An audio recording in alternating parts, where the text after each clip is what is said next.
Now the public will be able to call getValue in order to access the value of mn value. Here you can see the result. This code not working because there is no getValue function in base. GetValue belongs to derived. Because derived is a base, derived has access to stuff in base. However, a base does not have access to anything in derived. Redefining functionality. When a member function is called with a derived class object, the compiler first looks to see if that member exists in the derived class. If not, it begins walking up in the inheritance chain and checking whether the member has been defined in any of the inherited classes. Here is some example as above using the new derived identify function. Now we will look at adding to a existing functionality. Sometimes we don't want to completely replace a base class function but instead want to add additional functionality to it. The following example redefines derived identify, so it first calls base identify and then does its own additional stuff. When derived identify is executed, it resolves to derived identify. However, the first thing derived identify does is call base identify, which prints I am base. When base identify returns, derived identify continues executing and prints I am derived. Identify without a scope resolution qualifier would default to the identify in the current class, which would be derived identify. This would cause derived identify to call itself, which would lead to an infinite loop. Now we will look at what is hiding functionality means. In C++, it is not possible to remove functionality from a class. However, it is possible to hide existing functionality. If you redefine a function, it uses whatever access specifier it's declared under in the derived class.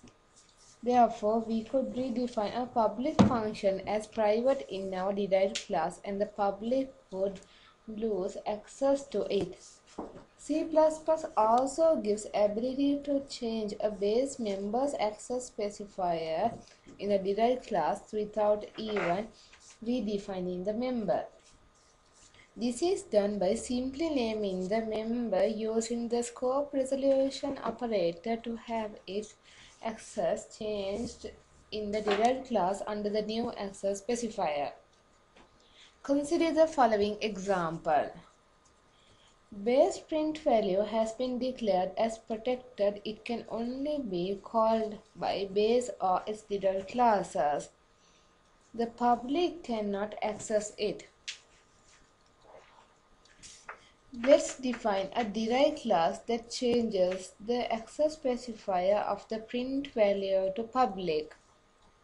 Base print value was inherited as protected, so the public has no access. But we are changing it to public by declaring it in the public section.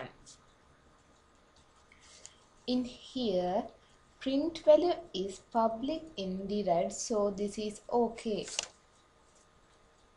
This is allowed us to take poorly designed base class and encapsulate its data in our derived class.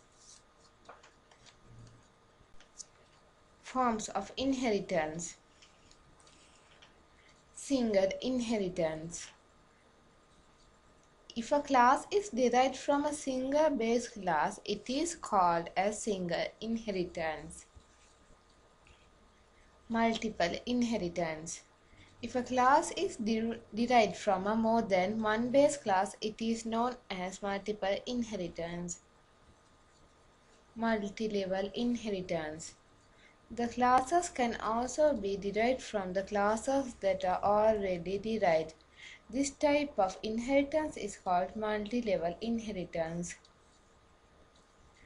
Hierarchical inheritance.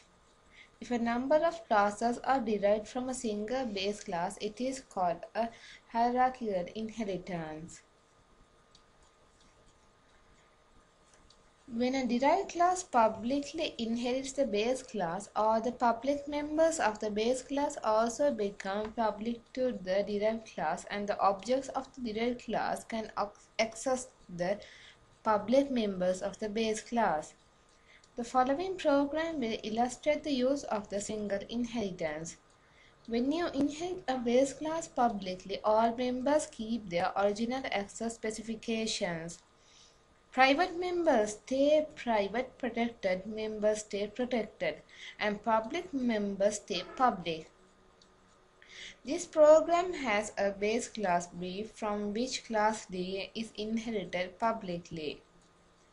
In here, private float length, this can't be inherited, and public float breadth, the data and member functions are inheritable.